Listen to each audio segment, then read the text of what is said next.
So welcome everyone to our next N3AS seminar. Today, we're very happy to have Payel Mukhopadhyay, who is a fellow with the Neutrino Theory Network, and she'll be telling us about reacceleration of galactic cosmic rays. So please, Payel, go ahead. Okay, thank you so much for inviting me to this seminar. I'll be talking about cosmic rays today, specifically about the origin of cosmic rays. This is a work that I started in my grad school in my final year, and it is done in collaboration with my colleagues at Stanford, UC Santa Cruz, and Niels Bohr Institute in Copenhagen. Okay. What? Okay, so cosmic rays, they were discovered a long time ago in 1912 by Victor Hess in balloon experiments, for which he was awarded the Nobel Prize in 1936. These are relativistic particles of cosmic origin hitting the Earth at a rate of approximately 1 particle per centimeter square per second. The flux of these particles that we see is very isotropic. They are composed mostly of protons, approximately 90% of protons, 8% helium, and the rest few percent are heavy nuclei.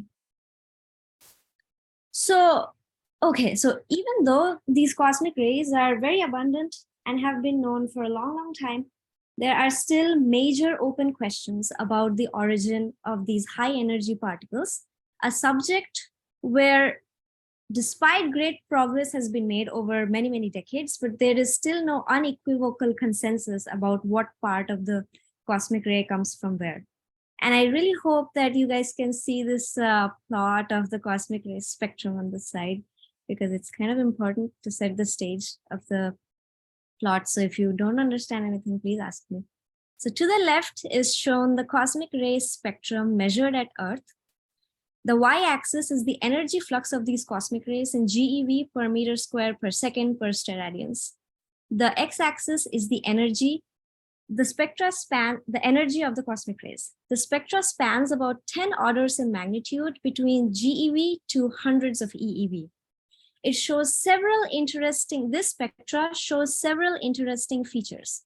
It is a nice power law in a certain energy range from about tens of GeV to up to a few PeVs, which is to say 3 PeV, where there is a region labeled as the knee, below which the spectrum steepens. So this region where there is this break in the spectrum is called the knee structure, and it has been well measured. Many scientists associate this knee to the end of the galactic component of the cosmic ray spectrum. That is, this knee marks the transition between where the sources are galactic to something else. That's the present consensus. Below the knee, the suggested sources, the proposed sources of these cosmic rays could be supernova remnants, star clusters, activity at the galactic center, or the so-called unidentified pevatrons, whose origin is unknown. I mean, these pevatrons could even be like highly energetic supernova remnants, but they have given a different name for these pevatrons because these could be just something of their own.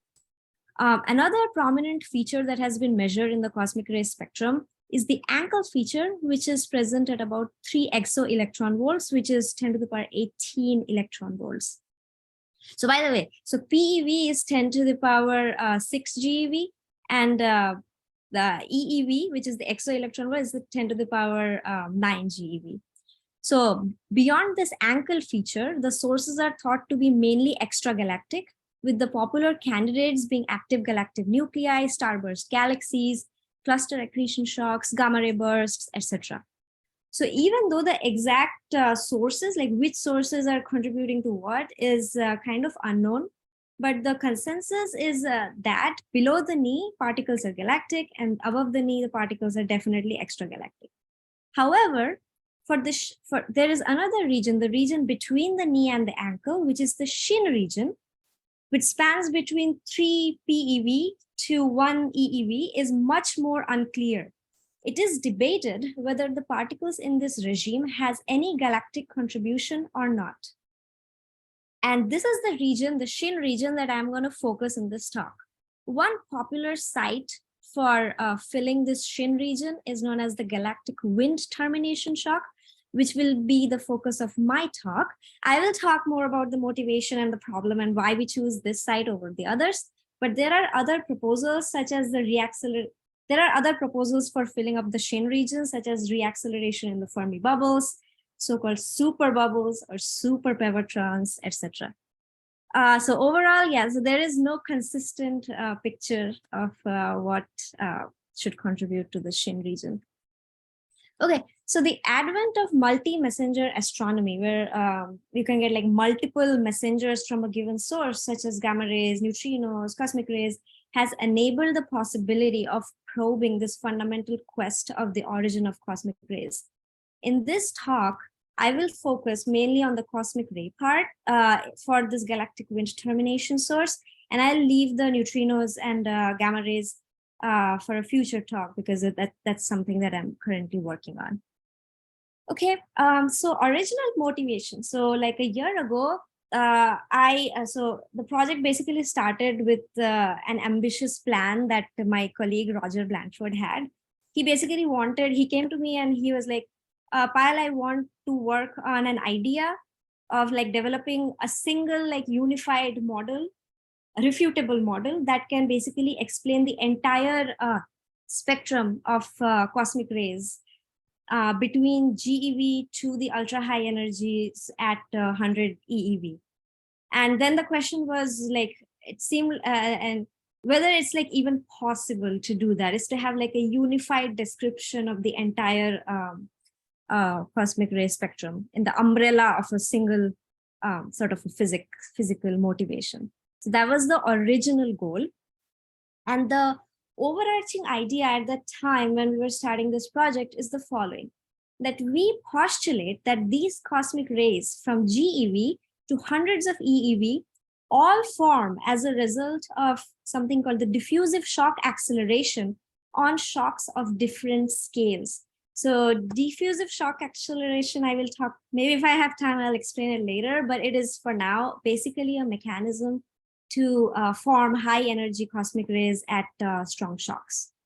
So shocks exist at all scales in our universe. One can imagine that shocks of supernova remnants, the forward shocks of supernova remnants, accelerate particles up to this knee. Then these supernova remnants have a size range of about like order, it spans from 1 to like 10 parsecs or so. Then there could be a larger scale shock, such as the galactic wind termination shock that has a size of order 100 kiloparsec. Now, as the size, like the scale of these shocks increase, we can go from lower energy to higher energy to even higher energy. And then from galactic wind termination shocks, there could be even larger scale shocks, like the accretion shocks. This picture 3 shown here is like the accretion shocks around galaxy clusters or filaments. And those could accelerate up to the very ultra high energy particles. So this is like the hierarchical model of cosmic ray production that we had, that this production of cosmic rays are a result of every like reprocessing at each shock at different level. So the uniqueness of this model is that each source feeds their own accelerated cosmic rays to the larger scale source. Like the supernova remnant is accelerating, and then it is sending its accelerated cosmic rays to the galactic wind termination shocks. And then the galactic wind termination shock is again reaccelerating those and then sending it to the larger scale shocks. So this is a fully like internal, like you don't need any external seeds at any level, and we only inject pre-existing seeds to the system. So this should be in principle a refutable idea. However, doing the whole project in a single whole idea, executing the whole thing in a single project is unfeasible. So I focused on understanding the level 2 of this hierarchy, which is how efficiently can this larger, like moderate, like sort of larger scale shocks, like the galactic wind termination shocks, can accelerate these cosmic rays in the shin region beyond the knee, but below the ankle. The reason why I'm focusing on these galactic wind shocks is basically these termination shocks are actually quite well motivated physically, Because if we know that there are cosmic rays, we observe them, and these cosmic rays have pressure, there is gas pressure, and these can potentially drive a wind. And if you have a wind, and if it is fast enough, it should really form a shock. And if you have a shock, then you should have diffusive shock acceleration. So it's like a very well motivated idea, and it can potentially be tested as in the future as understanding of galactic winds improves. So that's why I'm focusing on this particular source to explain the SHIN. Okay, I have already spent like 10 minutes without even going anywhere. Okay, to set the stage. So in this talk, the focus is going to be on the role of galactic wind termination shocks in populating the SHIN region, as is shown in the gray band of this spectral plot. So, okay, this is again, so, okay, yes, so we are basically gonna recycle, these wind termination shocks are gonna recycle galactic cosmic rays to energies beyond the knee, and we'll see if it can actually naturally provide an explanation to the origin of the SHIN.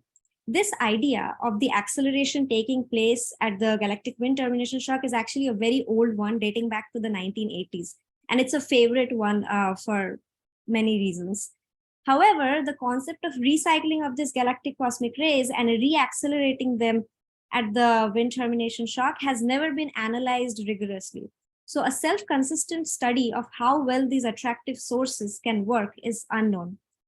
The study of this problem therefore sat right within our purview of interest, especially given its relevance to the hierarchical picture. So now I'll straight away go to the schematic of the process. In this picture, in the yellow, it's shown the galactic disk. And then these arrows in red, they basically show like a flux tube model of the galactic wind, where magnetic field follow the outflow profile. And it turns out that cosmic rays at the base of the disk can actually drive a strong wind of about 1,000 kilometers per second, which would be important because speed is important to give enough acceleration. This wind will form a wind termination shock at distance of about 200 kiloparsecs. The galactic cosmic rays produced by sources such as tevatrons or supernova remnants, etc., will be transported up in this wind up to the wind termination shock. This transport will be governed by diffusion, advection, and energy losses in the wind. Now, when these particles transport in the wind and then they reach the termination shock, they're going to undergo diffusive shock acceleration, and they're going to increase their energy. Now, after enhancing their energies, a part of the flux is going to come back to the disk to explain the observed spectrum at Earth. And a fraction of that is going to go out to contribute to the seed particles in the circumgalactic medium to be further reaccelerated. Okay, so this is sort of a natural mechanism which is just based on the idea that, okay, there are cosmic rays, they need to escape, they have a pressure, they should drive a wind. If there is a wind, there is a shock. If there is a shock, there is acceleration. And so it should work out. Okay, so this slide shows a lot of equations of how we model the hydrodynamic structure of the wind. Obviously, I'm not going to talk about all of this in detail, but these equations are ultimately just the mass conservation, momentum conservation, and energy balance. The wind is launched by the cosmic ray pressure at the base of the galaxy. Right now, when I say galaxy, I mean all Milky Way, by the way. And it is carried by the subsequent pressure of the alphane waves, which are amplified by something called the resonant streaming instability. Don't worry about that. It's just the takeaway is that there are cosmic rays and their pressure and gas, and their pressure is driving a wind. Okay, and we solve these hydro equations for those. So this is one of the things. Okay, so in this slide, what I want to convey through the slide is that fast winds can be launched via this wind model. In the left, the left panel shows different components of the speed versus the distance from the disk, the height from the disk. Just focus on the plots, yellow and orange, blue and orange. The blue is the gas speed and the orange is the sound speed. It turns out that the flow starts out subsonic and then it becomes supersonic at about 20 kiloparsecs of distances. And it's important because supersonic outflows can be like fast. As you can see, it reaches up to like 800, 900 something. And so this fast winds are going to be important to give us efficient enough acceleration. So that's useful that, okay, we can create a wind model that can reach to fast enough speeds. The second plot shows the different components of the pressure in the wind versus the height from the disk. The green one is the ram pressure, rho v square, and the rest are the cosmic ray and some wave pressure. The important takeaway from this plot is that at later distances, when the shock forms at about 200 kiloparsecs, the ram pressure is the main hydrodynamical contributor, and the rest of the components have like smaller fractions. So they don't mess up the structure of the shock. So the diffusive shock acceleration can actually take place in the test particle regime. So, okay, so the main takeaway again here is that we can have fast winds, there can be shocks, and these shocks are not going to be messed up by some weird negative feedback from the other components of the wind. So these are nice places to have like diffusive shock acceleration. As an aside, in these winds, we find like mass outflow rates of order 1 solar mass per year, which is comparable to the star formation rate of the galaxy. So these winds could be important in and should be included in studies of these galactic evolution, etc. Okay, so now we have a wind, we have an outflow, and what we do is we transport cosmic rays in this wind. For doing that, we solve this transport equation, which is governed by a diffusive term, an advective term, an energy loss term, and a central source term, which is made to mimic the central engine, which is the supernova remnants or pevatrons or galactic nuclei, etc.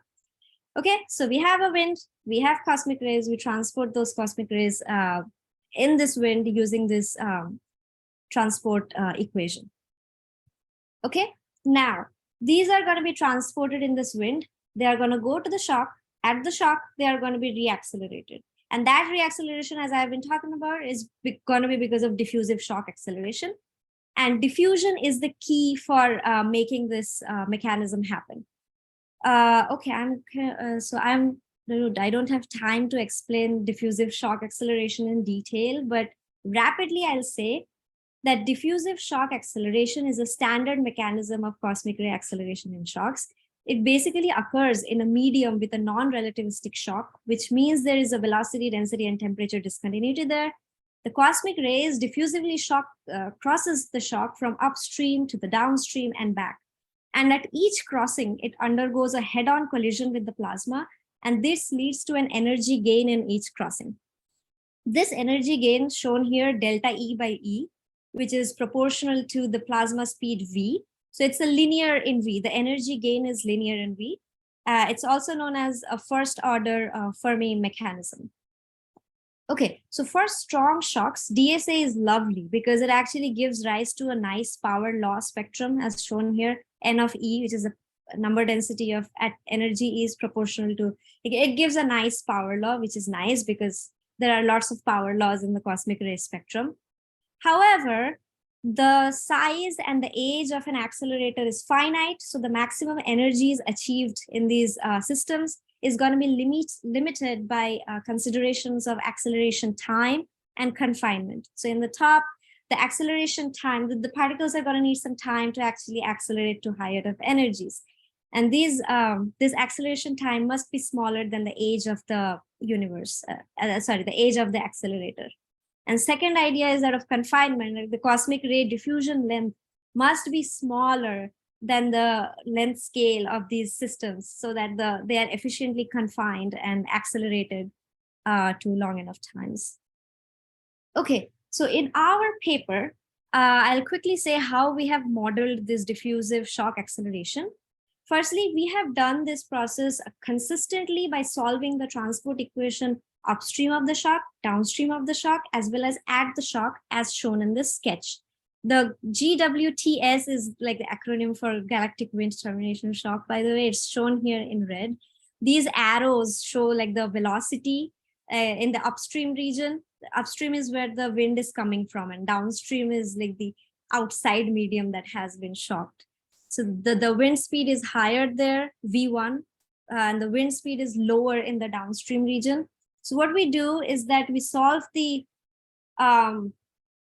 transport equation that I showed before, upstream, downstream, and then I join the two solutions at the shock.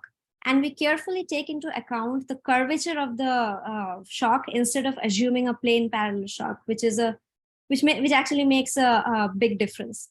So this treatment does not make any other approximation other than the fact that the test particle approximation holds, which it does, that we check a posteriori.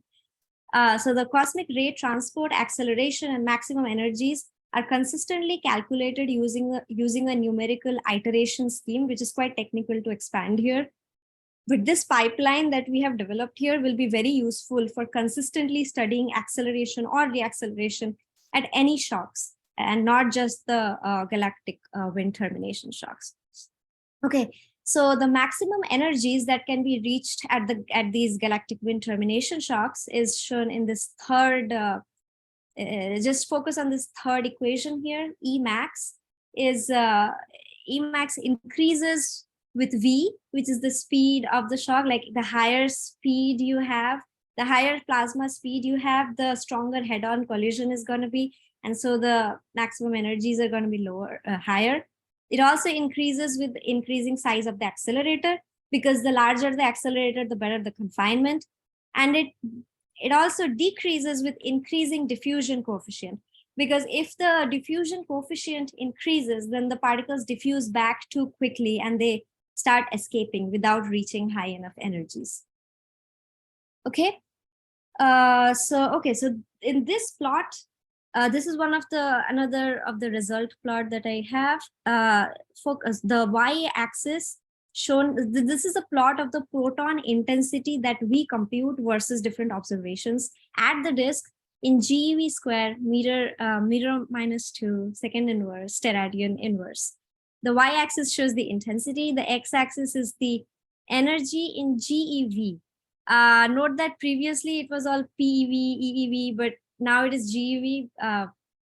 That might cause a little bit of confusion, but for that I have like marked these different regions. The knee region that I was talking to you about at 3 PeV, which is about here in this vertical red line, and the shin region is this entire yellow shaded region here. Okay, so the proton spectrum consists of two components. One is the galactic cosmic rays that have been produced by the supernova remnants, and another is the recycled galactic cosmic rays that have been reaccelerated to higher energies that backstream to the disk. The galactic component is shown in green, dashed line, and the maximum for the galactic component is just the knee, which is what the supernova remnants or pevatrons produce. And then beyond this galactic component, the spectrum transitions to the recycled backstreaming galactic wind termination shock component. We find that these, across a broad range of our models, this wind termination shock cosmic rays robustly reach up to 30 PeV of energies, which is an order of magnitude gain from the proton knee. The overall normalization is actually quite kind of a little bit model dependent. For comparison, I have shown some data from IceCube and IceTop and some Cascade Grande data that I have for this shin, that we have for this shin region. You might complain that this is like, this like IceCube is much higher than this region here. So, however, I must point out that actually, apart from this system, like the statistical errors here, there are large systematic errors of IceCube data and Cascade Grande data, which I have not showed here. But at this point, this bump feature of the transition between galactic to extragalactic cosmic rays is actually kind of consistent because of the systematic errors we have. And this bump feature could potentially be constrained better in more future like experiments as we accumulate more and more data and we improve the systematics. Okay. So yes, so we have these models, and these are reaching to energies like order of magnitude greater than the knee at these galactic wind termination shocks. And with optimistic configuration, we can even reach up to like 70 PeV or even up to 100 PeV, but that is like the maximum. So the maximum energies that we reach with optimistic configurations in our model at these 100 PeV region, which is quite high. So these galactic wind termination shocks can be like very, very well. Like they can be one of the main contributors to the Shin region, but I don't think that they are likely to produce much beyond this 100 PeV, at least in the context of this model. So maybe we will need another source of cosmic rays for the Shin, but this galactic wind termination shocks can certainly play one of the key roles for populating the Shin. Okay, so this is not necessary. Okay, I'm already out of time, so I'll be super quick from now. So we also studied the various conditions under which efficient reacceleration can occur, because there's a lot of interest in this wind termination shocks and what these can do to the cosmic rays. In the left plot, so it's necessary to like inform what are the regimes that can work effectively. So in the left plot, I again show the proton intensity versus energy for two demonstrative models with very, very different assumptions for the upstream diffusion coefficient of the cosmic rays. The diffusion coefficient, magnetic fields, etc., are like completely unconstrained. So we really needed to play around a lot with the parameter space.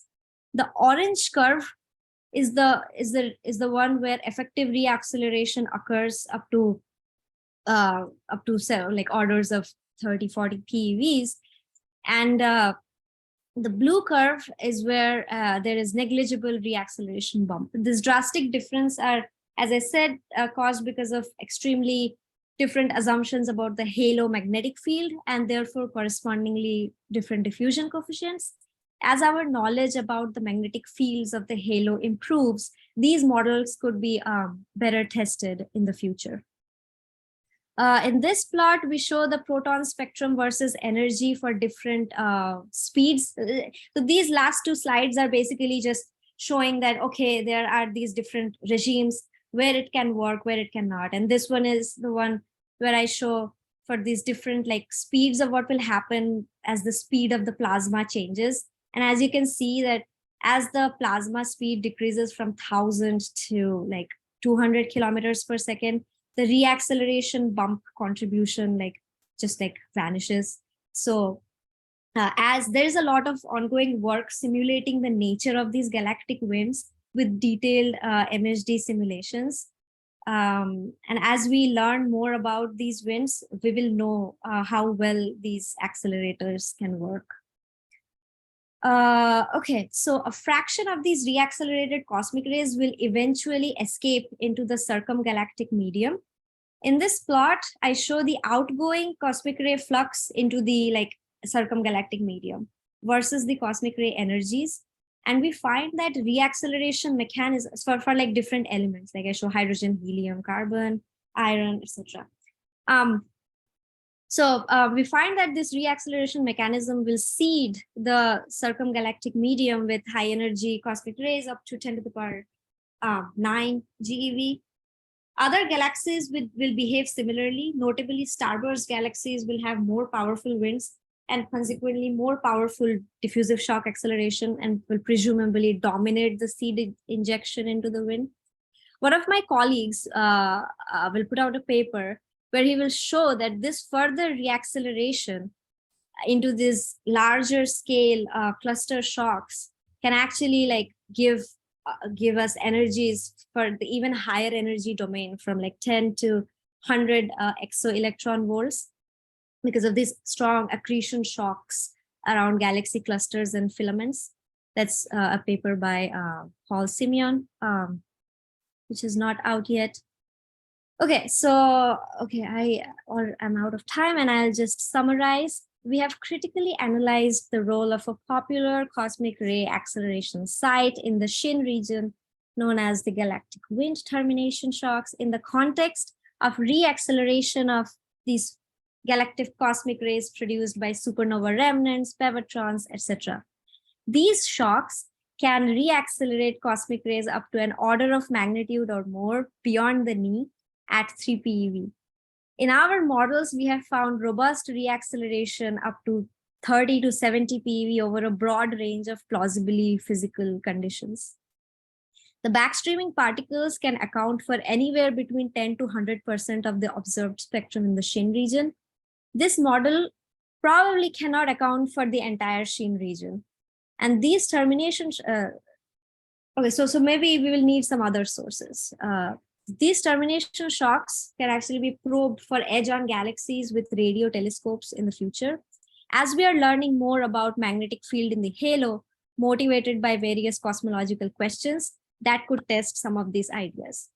So I'll leave you with like, can this source do any better? It turns out that yes, these cosmic rays can actually achieve more than even 100 peta-electron volts at these wind termination shocks, which is a work in that Roger Blanford is writing up right now, where he shows that you can have magnetocentrifugally driven wind by the rotation of the disk. And there is something called the bootstrap mechanism, which will enhance turbulence, and it can give you larger acceleration.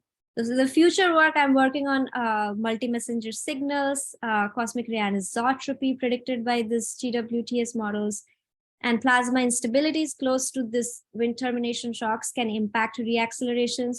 So MHD simulations are definitely the way to go. Okay, so if you have not listened to anything in the talk, these are some final things that please remember. Galactic wind termination shocks can be one of the main, but probably not likely the only source for Shin cosmic rays. They are one of the most well-motivated and testable sites for cosmic ray acceleration. Future data will constrain a range of acceleration models. Fully consistent MHD simulations of the wind and the acceleration will provide even more detailed insights into the problem. Thank you so much, and I'm sorry that I'm over time. Thank you, Payel. Do not worry about the time. We do not keep a strict time limit around here. And I see that we have some questions already for Payel. So please, the first hand I see is Wenbin. Please go ahead.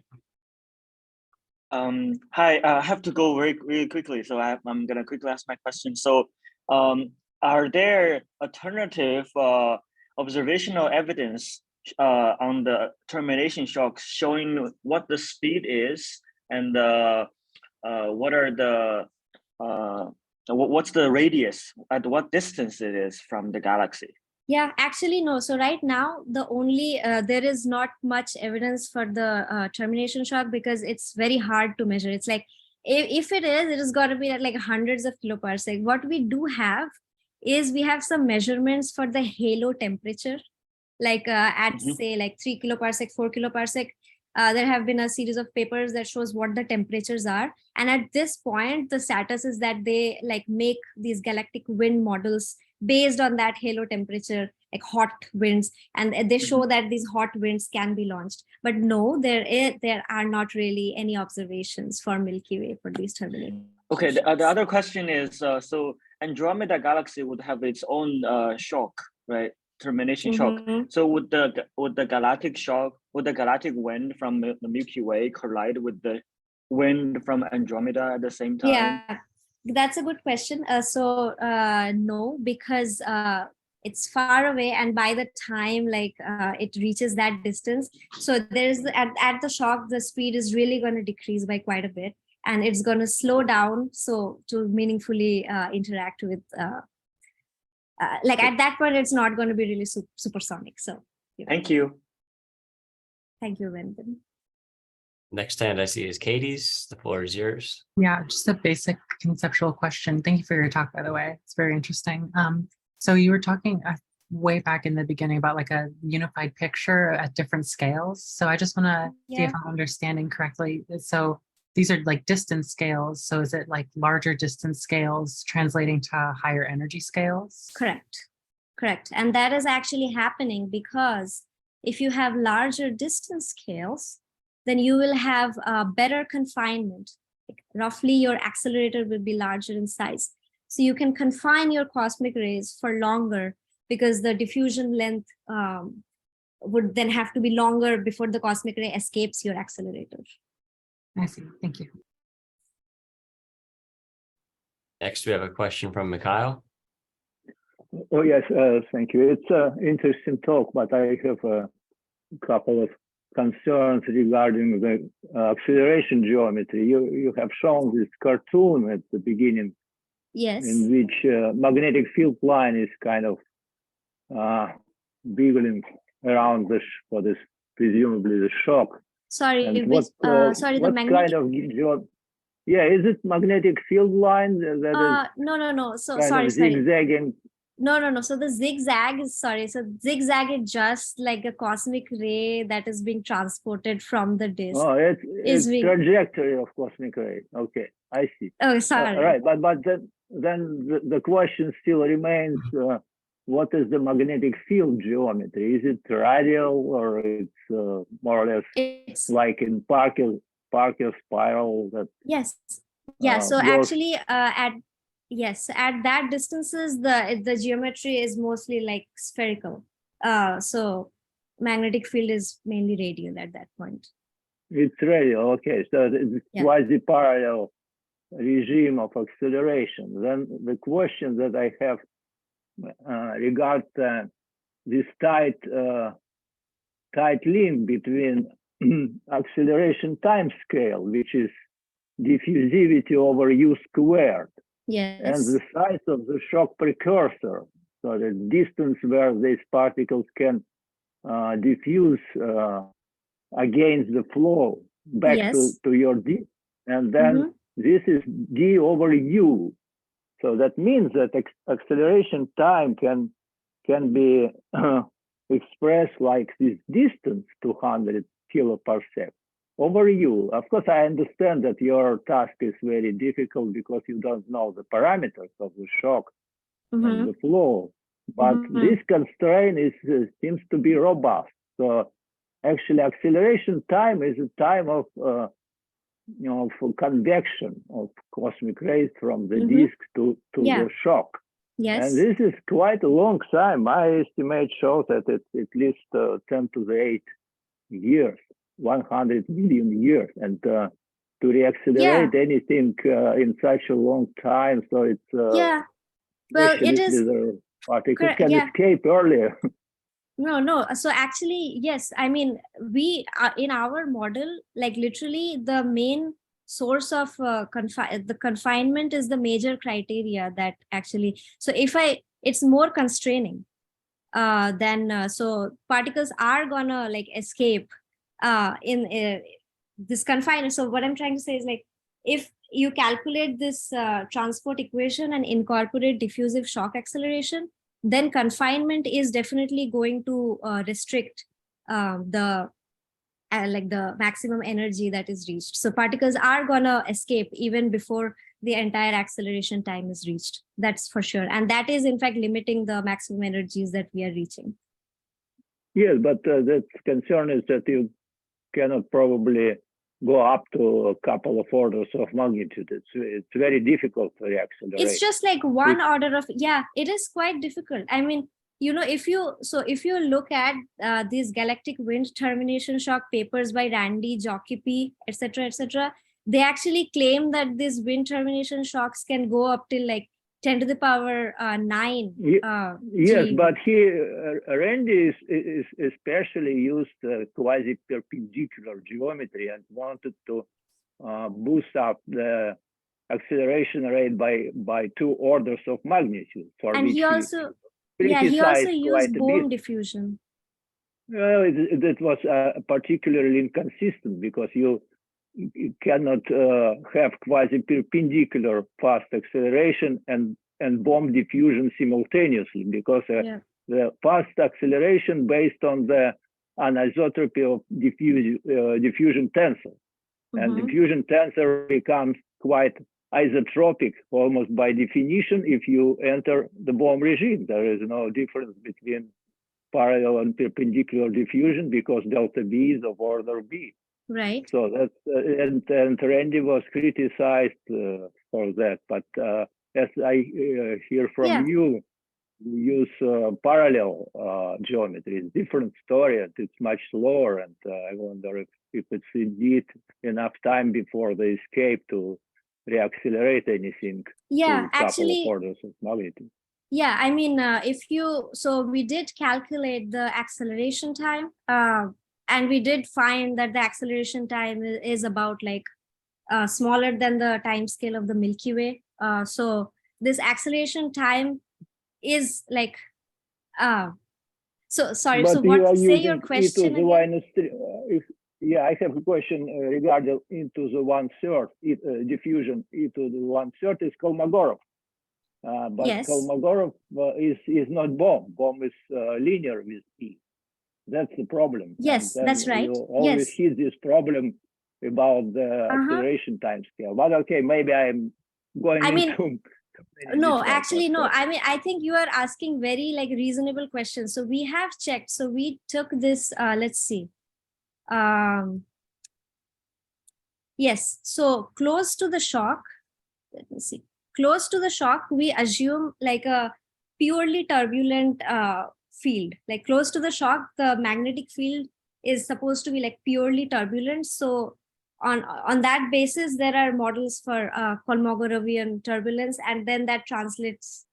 And there is also like a plus E square term, which includes the non-resonant interaction, but whatever. So yes, that is our Kolmogorov term. And if you plug in the Kolmogorov diffusion term with our wind speeds that we have, then this confinement criteria gives that, then the acceleration time scale is not that limiting. And what is most limiting is the confinement that restricts our cosmic rays energies to only up to like 10 or 20 PeV. Like we are not reaching too much higher than the knee. It's just like only just less than like about 1 order of magnitude gain, not much more than that. So actually, so what you are saying is actually is restricting the maximum energies that we reach. Yes, the other thing that I'm trying to say is you cannot have both fast acceleration and simultaneously to see these cosmic rays coming back to the disk. That's very difficult to do. You can have either or, because both the acceleration time and the scale of the precursor, they are very tightly related, linked with this bomb with the DSA, diffusive shock acceleration. Okay. Okay. And it's hard. So I can, if I agree that you accelerate particles at termination shock, then physically these particles cannot escape far away upstream back to the disk. Otherwise, it takes a very long time for them to be accelerated, and they rather the kind of your flux tube is elongated, and sideway escape, sideway losses are significant.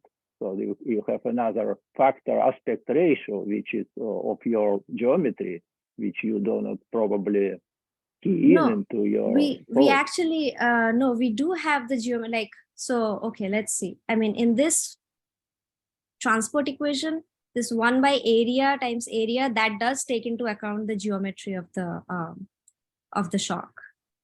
Yeah, I understand, but the aspect ratio will go to the diffusion, sideway diffusion. It's always a problem. Any flux tube type of reacceleration has this disadvantage of losing that's quickly. True. Yeah. Okay. We do not. So, did you say sideways diffusion or something? Did I hear that right? Excuse me? Say again what you were just saying about the diffusion. No, I am saying that geometrically you have a long tube, relatively long. At the end, you accelerate something at the shock, termination shock. Yeah, we accelerate something up to only like 10 PeV. You propagate back to the to the base, to the disk, Yes, along but the long tube.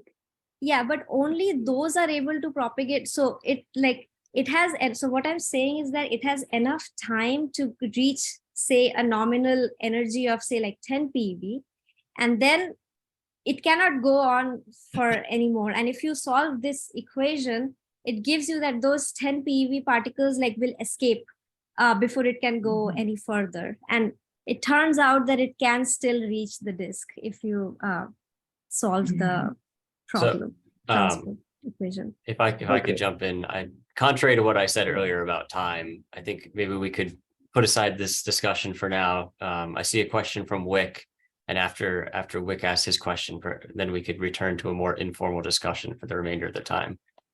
So please go ahead, Wick. Okay, I'll try to make this quick. I was just curious about whether you thought very much about composition, because your confinement distance depends on the Z. And so you often find this phenomena in cosmic ray acceleration, where at the very end point of acceleration, you begin to see compositional changes with the nuclei favored. And I'm just contrasting this with what Pierre Auger has done. They're primarily focused at higher energies at 10 to the 19 eV or so. But they've concluded that there's an evolution from basically into CNO nuclei and then finally into iron. But the conclusion is really weak because they don't actually have access to the laboratory data on center of mass interactions of those nuclei at those energies, because the certain data only constrains lab interactions to about 10 to 17 eV. But you're in a very sweet spot because you should know the nuclear physics, because you're at a lower energy, and yet you have the same phenomena that are highly Z dependent. So at the beginning, you mentioned about wanting to have a falsifiable theory. So it seemed to me one of the things you might be able to get a lot of purchase with is to actually look at the compositional dependence and then make a prediction and see if that actually compares with what the experimentals ought to be able to, observers ought to be able to deduce. Yeah, no, that's right. I mean, in the paper, if you look at it, we have made these composition dependent plots and how the answer changes with hydrogen, helium, iron, Great. and I think CNO, and definitely at larger energies, the contribution from these heavier nuclei are going to dominate. It's the same. And have you found data to actually compare with? I think for iron and silicon, the data is like really bad. Let me try to. So I don't think that there is any meaningful constraints at that point. So it's only at the prediction level, because compositions are harder to extract. Like they have to unfold their data and then have some nuclear hadronic models to actually change it into a composition. And I think that's not as great in this like 10 to the power 8 GeV regime. So for these heavier nuclei, the data is like bad. So right now it is unconstrained, but I think they are working on improving their composition models, which we can compare to in the future. Great. I think you're much better off at this energy than pure. Then that's true. But yeah, still it's not very good. Interesting. Thanks for the talk.